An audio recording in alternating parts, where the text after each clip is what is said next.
Good morning. బొమ్మ ఎక్కడ? అంటే మీ ఇన్వైట్ చేశాను నేను. Good morning. Today, I'm B.T. Mohan, Professor of Physiology, speaking on the physiological effects of yoga and meditation.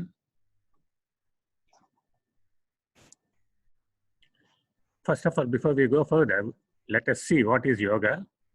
It is a systematized method, and then there is a philosophy behind, and it gives a worldview how a person conceptualizes the world or the universe.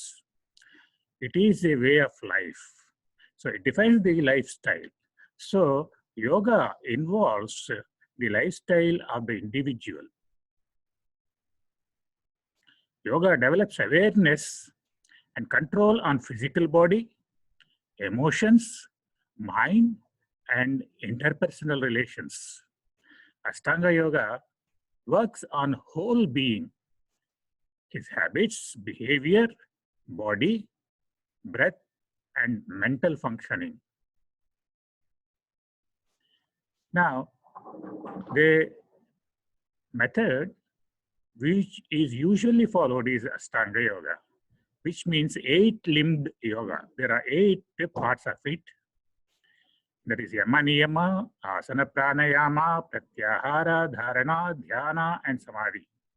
Of this, the first 5 are called Bahiranga Yoga or external yoga because they can be observed.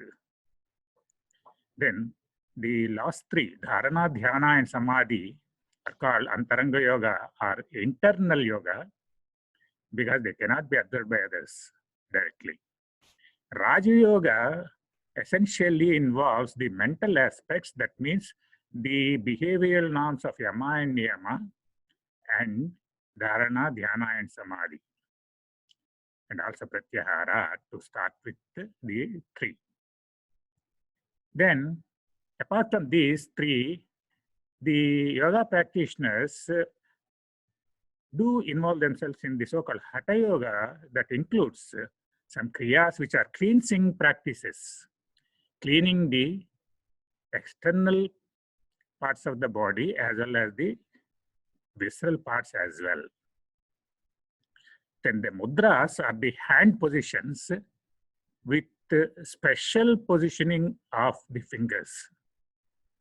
Bandha or locks are tightening of certain parts of the body in certain postures or pranayamic practices. Now, Yama and Niyama, first 2, are the behavioral norms of don'ts and do's. Yama is don'ts or abstention, what you shouldn't do. Regarding the what you should not be doing. Ahimsa, non-violence. This essentially means killing, no hurting, or no harming anybody. Satya is the truthfulness or abstaining from the falsehood. Asteya. Asteya essentially meaning stealing, non-stealing, which is interpreted as not even aspiring from what does not belong to oneself. So if something doesn't belong to me, I should not be aspiring for it. Brahmacharya. Brahmacharya is abstaining from desire.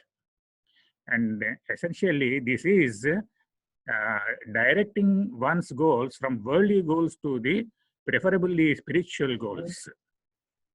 Then aparigraha. Aparigraha here should mean the accumulation of wealth is also avoided. Niyama are do's, what you should do. Saucha or cleanliness. Cleanliness which is related to your surroundings and body, thought, as well as mental phenomena. Santosha or contentment. Santosha here is referred to as contentment. Tapas. Tapas is austerity or adopting a simple lifestyle. Swadhyaya is study of religious texts. That is the scriptural reading. Ishvara pranidhana working in the name of the God. So whatever you do is done in the name of the God. So asana, we first will see what is asana. And asanas, they refer to steady posture which should be adopted comfortably. This is for disciplining the whole body. You can see here some of the asanas involved in the Surya Namaskara, and this is the inverted head low position, and this is the Padmasana, this is the Shavasana. There are plenty of other asanas as well. Pranayama refers to the breathing practices, yogic breathing practices, which are special in themselves. Now, this you can see that she is manipulating the nasal passages while she is breathing, which is referring to pranayama. And through the breath, the autonomic nervous system can be controlled by practice. Thus, even the body function also can be controlled. Pranayama affects the autonomic nervous system through altered breathing in a special way. Then we come to the so-called meditation. Meditation is the term we generally use when we intend to refer to dhyana, but this also should include the practices of pratyahara, dharana, dhyana proper, and samadhi. Samadhi is the ultimate goal of attaining the spiritual target. Pratyahara involves excluding or avoiding the disturbances from the external sources. Dharana, not only there are external disturbances, but there are internal disturbances, which are the thoughts that are popping up during the dhyana process. So they also have to be avoided. So the ability to focus attention, and that should be easily done on the object. Then when the disturbances are removed, so the observer observes the object. So observer and object are the only two things that are existing. But when dhyana proper is attained, then the observer and the object merge in the consciousness. So there are two things here, but there is only one thing of consciousness. That's it. And then in the samadhi, ultimately the transcendental spiritual experiences are obtained. Now, this is the posture Padmasana, which is adopted by Vivekananda, Swami Vivekananda. You can see the Padmasana, and then the Dhyana Mudra here. Eyes are partially closed, almost closed. Posture adopted is Padmasana, and alternately you can use any comfortable sitting position. But one thing is head, neck, and the spine should be erect. This is very essential. And then a mantra is appended usually from the guru or the spiritual master, and that is slowly and softly repeated. Initially, it may be recited audibly, but later, slowly only mental repetition of the mantra is used. And then breathing, regular, preferably abdominal breathing, slow breathing, and rhythmic breathing is used. And the chanting of the mantra is associated with breathing. Mind. Now, when you are doing the dhyana, never force the mind to be still. That means don't make a forceful effort. Effortlessly avoid the thoughts.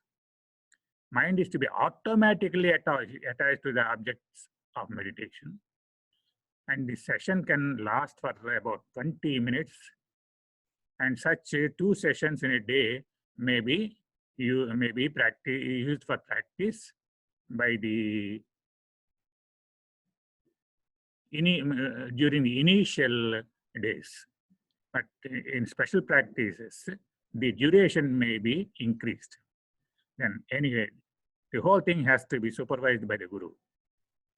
Some obstacles can come in the meditation. Inability to concentrate. Maybe you can chant the mantra audibly and slowly just silently chant it in the mouth and then mentally. Inability to relax. Inability to relax, yes, this can be dealt with by practicing asanas, relaxation procedures, so that relaxed posture is available. Sleepiness. Sometimes the practitioner may feel sleepy. So the best thing is go to bed early, and you may use also auto-suggestion. Then if there is any health is not in good condition, there is any disease or pain particularly, then this should be first dealt by the Hatha Yoga, or also using medication. And don't expect any spontaneous results. You have to wait till you experience what it is.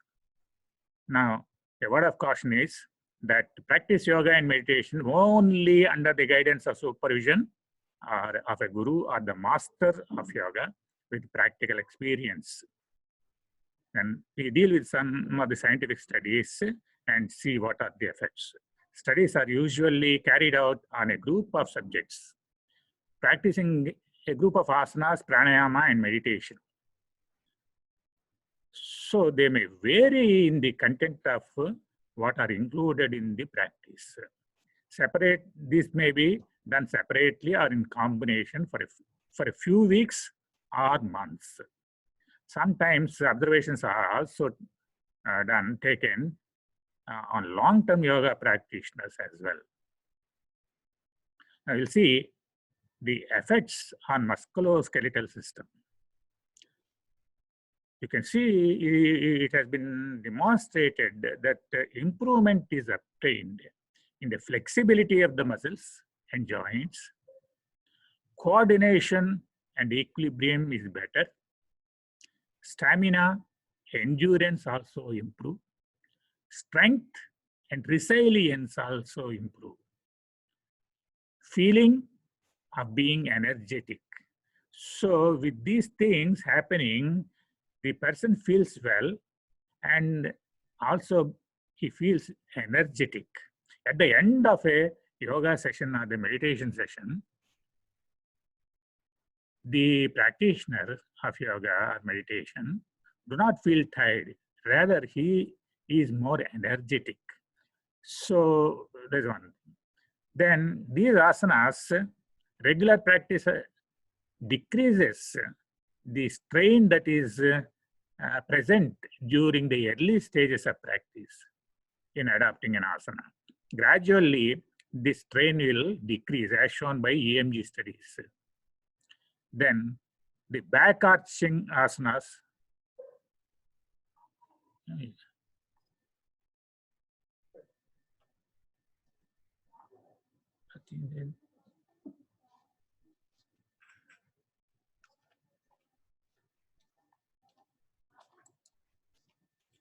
Back arching asanas to treat the backache is used, and then it also can be used for arthritis, treating arthritis and spondylosis.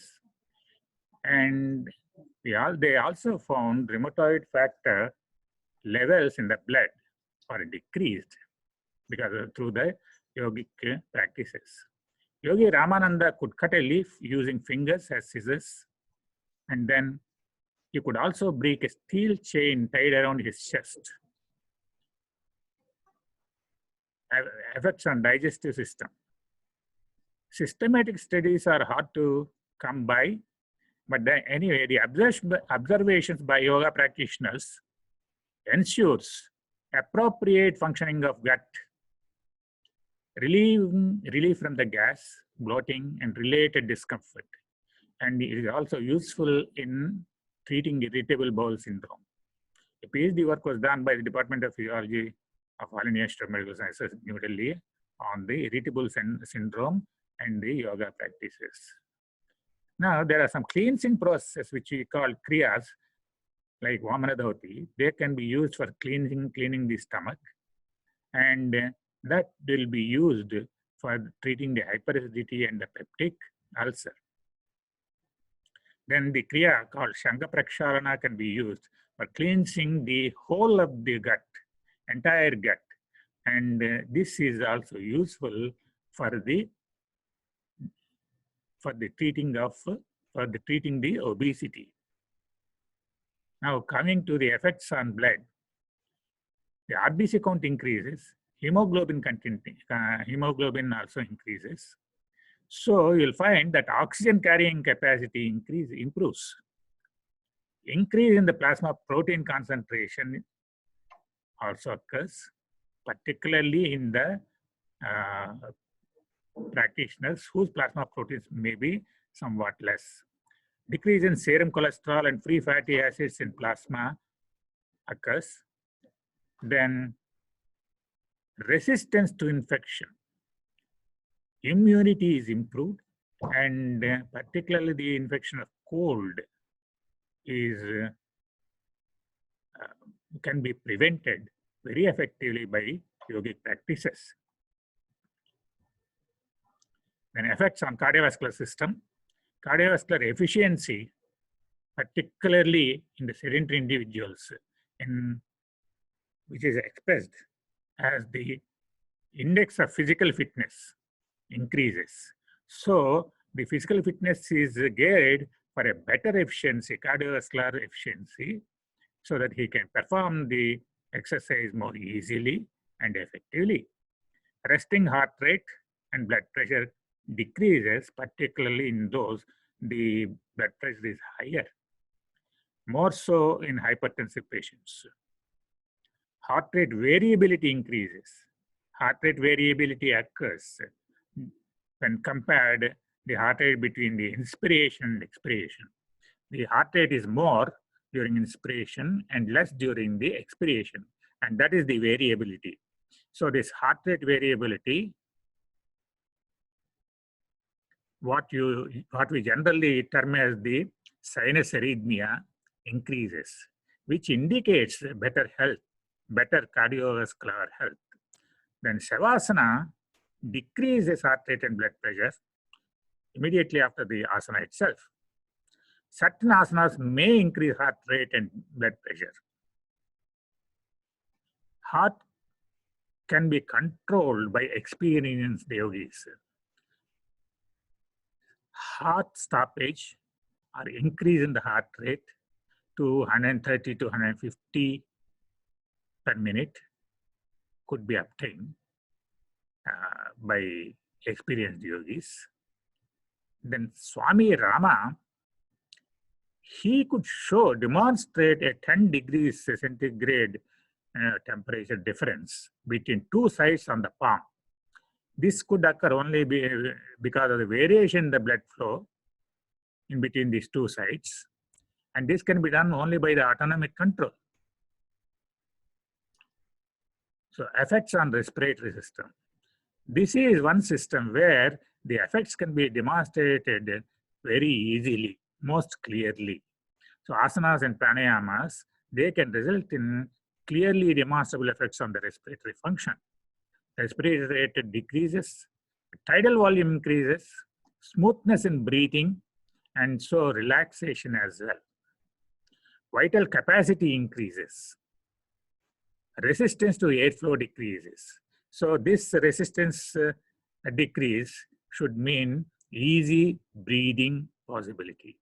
So increase in the vital capacity and the decreased resistance to airflow will improve the supply of oxygen, air supply, pulmonary ventilation, and availability of oxygen. So it is a very useful condition now for doing any exercise. Then this Kriya, Vamana Dhoti, which is actually cleansing the stomach. Yes, cleansing the stomach cleanses the stomach, definitely. But then it is also decreasing the airway resistance. This is something very strange. You wash the stomach and the airway resistance is increased. This was published by Lancet a long time ago. An article related to this was published in the Lancet. Then breath holding time increases, and this is used by the swimmers, particularly those who dive. So because they need to hold the breath. Longer they can hold, better it is for them. So breath holding time increase occurs with the yogic practices, and useful in asthma patients. Increased respiratory efficiency is useful during the exercise. Then coming to the endocrine secretions, thyroxine and adrenal medullary secretion are shown to increase, but adrenal cortical secretion decreases. This was improved. This was inferred as a response to stress, hormonal response to stress. To face the stress is improved, but while the stress in itself is decreased, the adrenal cortical secretions decrease. Improves conditions of diabetic patients because hypoglycemic action can be produced by yogic practices. Regularization of disturbed menstrual cycles in females can obtain, and this also is accompanied by cycles along with ovulation. Then coming to the nervous system, autonomic balance shifts towards the more parasympathetic from sympathetic activity. This seems to be the most important activity, most important effect that would lead to the changes or improvements in the health. Voluntary control on autonomic nervous system occurs, and that's how the shift occurs. So this can be also be shown by the effects on heart and blood flows. And stressors produce less disturbance. And here, when you come to see the effects on brain, the alpha index of EEG, electroencephalography, brain waves of EEG, and in that the alpha index particularly is increased. That denotes a relaxed, tranquil state. Then in the insomniacs, sleep quality is increased in not only sound, but the length of the sleep also is, duration of the sleep is also increased. Feeling of well-being and cheer. Now, the practitioner feels well. So when he feels well, then naturally he is cheerful, which also means his performance will be improved also. Meditation as a therapeutic tool in obsessive compulsive disorders was also tried. You can see in various psychosomatic disorders, that means the somatic abnormality that is produced because of the psychological stress. So in these conditions can be made to improve, can be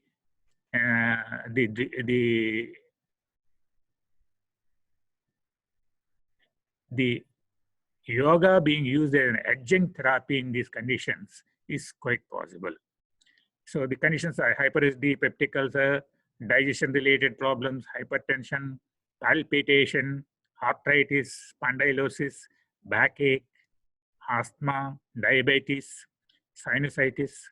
Common cold only can be prevented, not treated. Stress, of course, insomnia, already mentioned, obsessive compulsive disorder, etc. Now we come to the physiological effects of meditation exclusively. So in some of the groups, only meditation was used as the practice, not necessarily the other aspects of Ashtanga Yoga. So even in these cases, heart rate, blood pressure, respiratory rate, oxygen consumption, muscle tension, blood lactate level, all are decreased.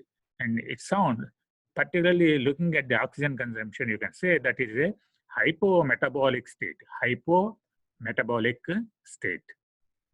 Like, say, sleep is also a hypometabolic state, for example.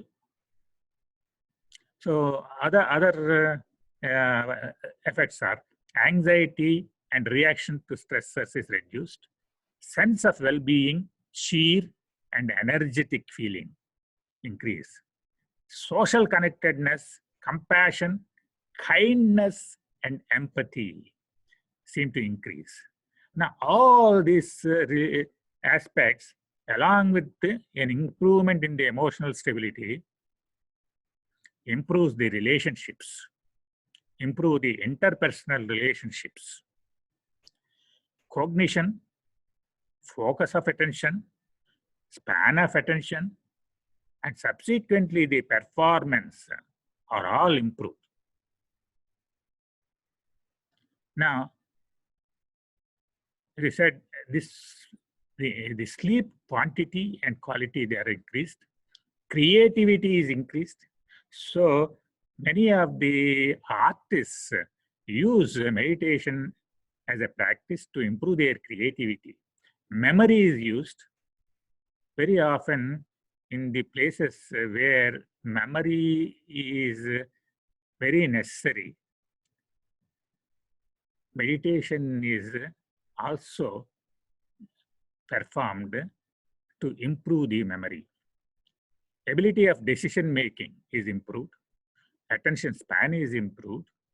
Then the age-related memory loss is less. You can also use meditation to overcome addictions to alcohol and drugs. Then the shifts of autonomic nervous system balance will now shift towards more sympathetic activity than the parasympathetic activity. So from a higher sympathetic tone decreases, parasympathetic tone increases. This helps to improve the resting of the body, where repair can be done. So the body's performance will improve. Helps improve cardiac health, as we have earlier mentioned. Then immunity is strengthened. Resistance to infections, particularly the viruses, increase. That's why you'll find the meditation practitioners have less bouts of cold. Increase in the flow. This flow means something different.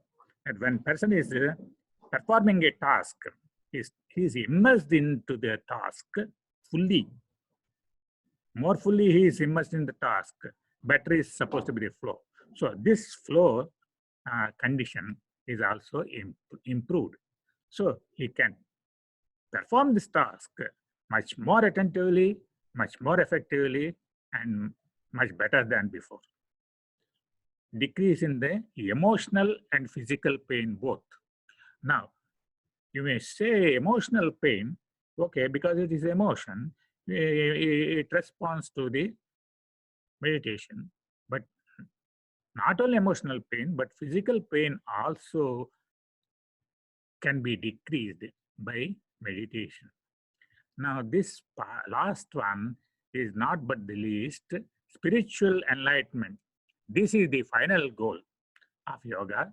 So at the end of dhyana, finally, the practitioner aims to reach spiritual enlightenment, that is the samadhi. Okay, then symptoms of stress-related conditions are all decreased, useful as adjunct treatment of psychosomatic disorders, and to decrease depression, to decrease the heart rates and the BP in the hypertensive patients. It can be used. Then we already mentioned that the alpha index is reduced in the yogic practices. Even meditation alone can affect the alpha index, which reflects the state of relaxation. So increase in alpha index of the EEG occurs. Then frequency is decrease in the frequency and the increase in the amplitude. See here, frequency is decreased, amplitude is increased in the ECGs, which is also a reflection of the restful state.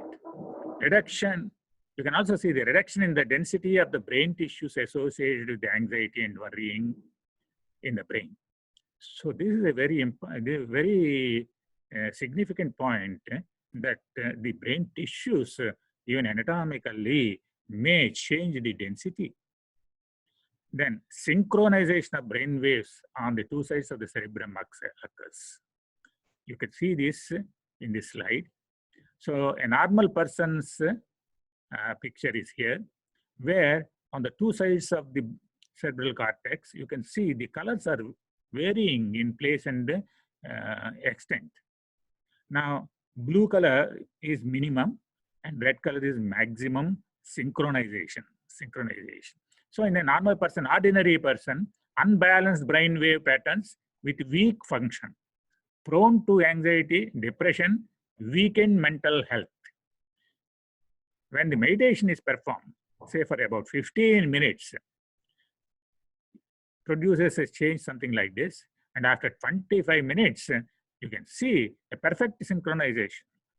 Meditation can balance both brain hemispheres. You can see both the brain hemispheres, allowing them to work in synchrony. What is the result?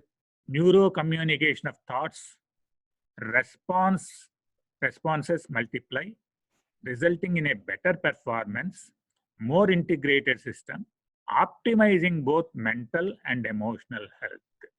Now, when we say emotional health, emotion is supposed to be the function of the right brain, while the physical task performances, mental tasks performances are supposed to be the function of the left brain. So here you can see that such a synchronization will improve the optimization of the mental and emotional health. Thank you.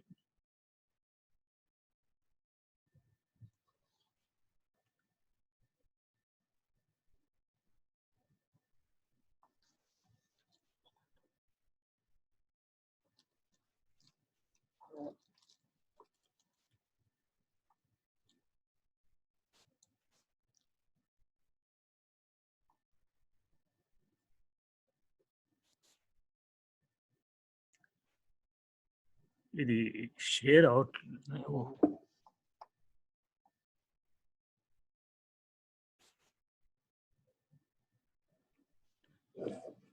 రానియండి, ఎందుకంటే ఇందాక ఏదో screen వచ్చింది, మనకు తెలీదు అసలు వచ్చిన screen అక్కడ పోతుందా లేకపోతే ఆ వెనకాల పోతుందో మనకు తెలియదు. అసలు వెనకాల ఉందని కూడా నాకు కనిపించలేదు ముందు. మీరు ఈలో పిలిచి వస్తున్నప్పుడు వెనకాల కనిపిస్తారు కొంచెం, దాని మీద క్లిక్ చేస్తే వచ్చింది అది బై ఛాన్స్. ఇందులోని పారాసింపాథెటిక్ కి షిఫ్ట్ అవుద్ది అన్నారు కదా, అంటే ఏమిటి? ఇప్పుడు ఫర్ ఎగ్జాంపుల్ మామూలుగా ఎగ్జాంపుల్ ఏమి ఇస్తా అంటే అక్కడ కాదు ఏంటి కాదు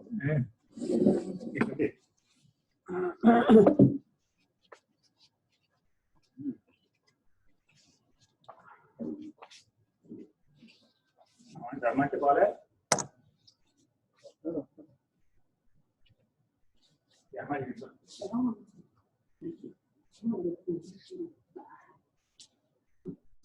కూర్చోండి. For example reduce the heart rate అంటే వ్యాగస్ ఏమి. So all the rest activities like gastric stimulating secretion motility present during test, not when you are doing exercise, during exercise. Okay. So when you are doing exercise or physical performance, some activity, isn't it? Ordinary. Adrenal only sympathetic work all. Mainly adrenal important. Okay. Also, so